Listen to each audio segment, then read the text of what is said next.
గతంలో ఉన్నటువంటి ప్రభుత్వం చేసినటువంటి పాపాలు కూడా మాకు శాపాలుగా 5 సంవత్సరాలు ఎక్కడ కూడా ఓయిండం, ఎక్కడ కూడా మరామతులు లేవు, గ్రీజ్ పెట్టి మెయింటెనెన్స్ కూడా లేదు.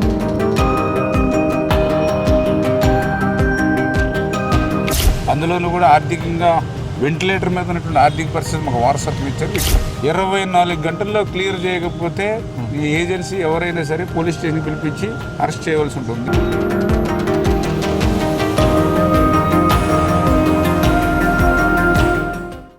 ఉదయం నుంచి కూడా ఈ నీటిపారుదల వ్యవస్థపై నీటిపారుదల శాఖ మంత్రి నిమ్మల రామానాయుడు గారు ధవళేశ్వరం నుంచి కోనసీమ సమనస్ వరకు ఆయన ప్రయాణం అయితే సాగింది. ఆయన బైక్పై ప్రయాణం చేస్తూ కూడా ఈ కాలువల వ్యవస్థపై ఏ విధంగా ఉందని అధికారులతో చర్చిస్తూ కూడా రైతులకు భరోసా ఇస్తున్న పరిస్థితి అయితే ఉంది. మనతో పాటు ఆయన మాట్లాడేందుకు రామానాయుడు గారు ఉన్నారు, ఆయనతో మాట్లాడతాం. సార్, ఈ ఆల్రెడీ చాలా జూలై వరకు వచ్చేసింది, పైన గోదావరి పరిస్థితి లేదు, వర్షాభావ పరిస్థితులు ఏంటి సార్? మరి ఎలా దీన్ని ప్రభుత్వం ఎలా పరిష్కరించే అవకాశం ఉంది?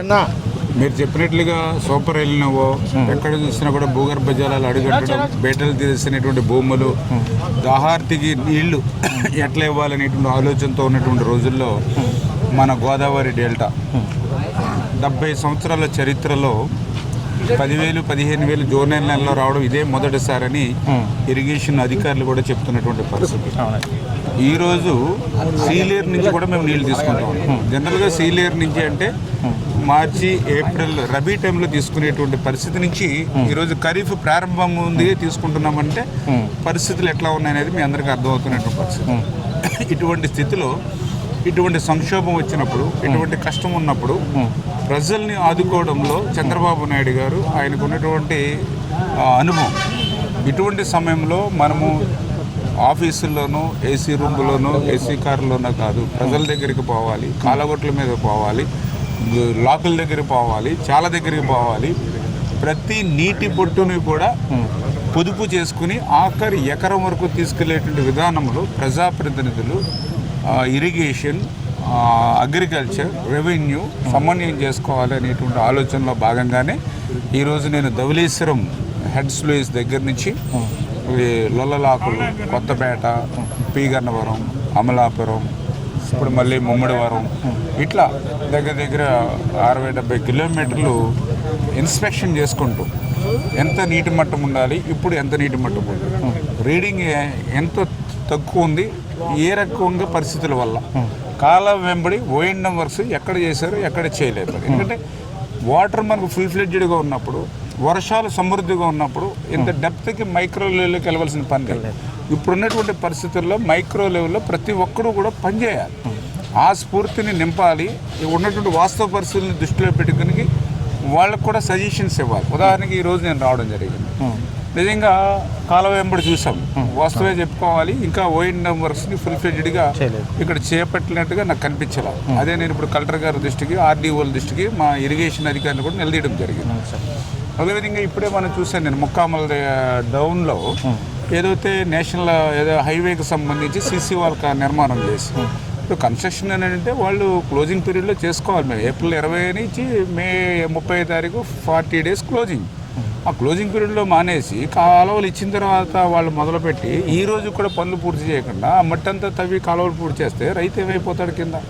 అందుకే ఇప్పుడు ఇరిగేషన్ అధికారులకు కూడా చెప్పాం సీరియస్గా, ఎట్లా అలౌ చేస్తారు, పర్మిషన్ లేకుండా వాళ్ళు పని చేస్తూ ఉంటే ఎట్లా మీరు చూస్తూ ఉంటారు. మీ మీద కూడా సీరియస్ యాక్షన్ తీసుకుంటాం, అలా హెచ్చరించాం. ఆ ఏజెన్సీని కూడా చెప్పాం ఇప్పుడు క్లియర్గా, 24 గంటల్లో క్లియర్ చేయకపోతే ఈ ఏజెన్సీ ఎవరైనా సరే పోలీస్ స్టేషన్ పిలిపించి అరెస్ట్ చేయవలసి ఉంటుంది అని సీరియస్గా వార్నింగ్ ఇచ్చాం. 24 గంటల్లో వాళ్ళు అది క్లియర్ చేయకపోతే వాళ్ళ మీద కూడా చర్యలు కూడా తీసుకుంటాం. సార్, ఖరీఫ్ పంట అనగానే ప్రకృతి వైపరీత్యాలు బారిన పడే అవకాశాలు ఎక్కువ ఉంటాయి. ఈ నేపథ్యంలోనే కూటమి ప్రభుత్వం వచ్చిన తర్వాత నల్లనీటి సాగును ప్రోత్సహించింది. అయితే ప్రస్తుతం అధికారుల వైఫల్యం అనుకోవచ్చా? ఖచ్చితంగా ప్రభుత్వం మీద చెడ్డ పేరు వచ్చే అవకాశం ఉంది కదా. అంటే ఏవైతే ఇప్పుడు మనము తెలుగుదేశం, జనసేన, బీజేపీ అంటే ఒక బాధ్యతాయుతమైనటువంటి ప్రభుత్వం. అందుకే ఇప్పుడు ఇక్కడ ఎవరు కూడా రైతులు ఇక్కడ ఇట్లాంటి పరిస్థితులు ఉన్నాయని మాకు చెప్పో లేదా మమ్మల్ని పిలిచో రాలా. మా బాధ్యతగా మేము మీ మీడియా ద్వారానో లేకపోతే పేపర్లో కటింగో చూసి ఇటువంటి సమన్వయం ప్రతి చోట అవసరం అనేటువంటి ఆలోచనతో నిన్న మధ్యాహ్నం అనుకుని రాత్రికి రాత్రి అనుకుని ఉదయాన్నే బయలుదేరి మేము రావడం జరిగింది. అంటే ఇక్కడ ఉన్నటువంటి ఏవైతే సమస్యలు ఉన్నాయో వాటి పరిష్కారాన్ని, అంటే ఇప్పుడు కలెక్టరేట్లో ఇప్పుడు రివ్యూ కూడా సమావేశం కూడా పెట్టుకోవడం జరుగుతుంది. ఈ రివ్యూలో కూడా స్పష్టంగా వాళ్ళందరూ కూడా ఇన్స్ట్రక్షన్స్ ఇస్తాం. ఎందుకంటే ఇటువంటి క్రూషియల్ టైంలో అందరూ కూడా ఎఫెక్టివ్గా 24 గంటలు కూడా పనిచేయవలసిన అవసరం ఉంది. ఆ యొక్క సమన్వయమే ఇప్పుడు ఇరిగేషను, రెవెన్యూ, అదేవిధంగా అగ్రికల్చర్ వీళ్ళందరితో కూడా తీసుకుని రైతులను కూడా కొద్దిగా ఎడ్యుకేట్ చేయాలి. ఎందుకంటే ఉన్నటువంటి వాటర్ని పొదుపుగా వాడుకోవాలి, తక్కువ నీటి యాజమాన్యం పాటించాలి, తక్కువ కాల పరిమితి ఉండేటువంటి రకాలను ఎంచుకోవాలి. ఇటువి కూడా రైతులను కూడా ఎడ్యుకేట్ చేస్తాం. ఖచ్చితంగా ఇటువంటి ఏదైతే ఇప్పుడు తిరుగుతూ ఉన్నప్పుడు కొన్ని పనులు కూడా కనపడుతున్నాయి, లాకులు కానీ షట్టర్స్ కానీ తుప్పులు పట్టి చెదపట్టి గెంటితే పడిపోయేలాగా ఉన్నాయి.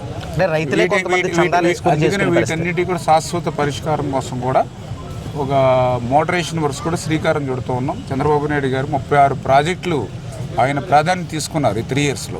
ఆ 36 ప్రాధాన్యత ప్రాజెక్టులో మన గోదావరి మోడరేషన్ కూడా అందులో యాడ్ చేసాం. ఏదైతే మొన్ననే 14 కోట్లు పెట్టి లైడార్ సర్వే చేసాం మొత్తం ఉభయ గోదావరి జిల్లా.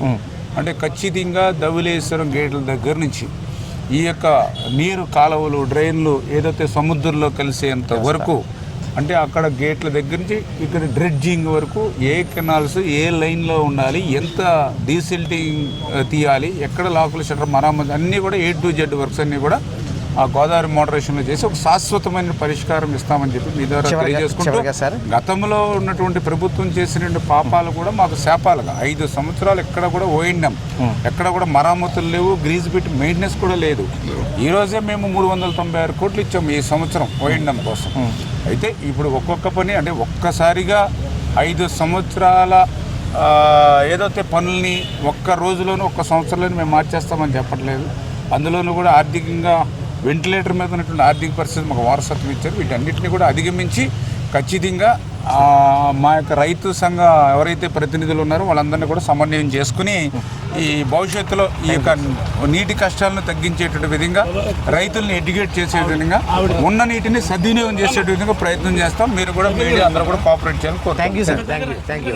ఇది పరిస్థితి. మొత్తం మీద రైతుల బాధలను అయితే స్వయంగా చూసేందుకైతే తాను ధవళేశ్వరం నుంచి కోనసీమ వరకు కూడా ఇలా బైక్ పర్యటన చేస్తూ కూడా ఈ ఇరిగేషన్ యొక్క సమస్యలు కూడా తెలుసుకునే ప్రయత్నం చేస్తున్నారని ఇరిగేషన్ శాఖ మంత్రి నిమ్మల రామానాయుడు చెప్పారు. QTV నుంచి సుధీర్.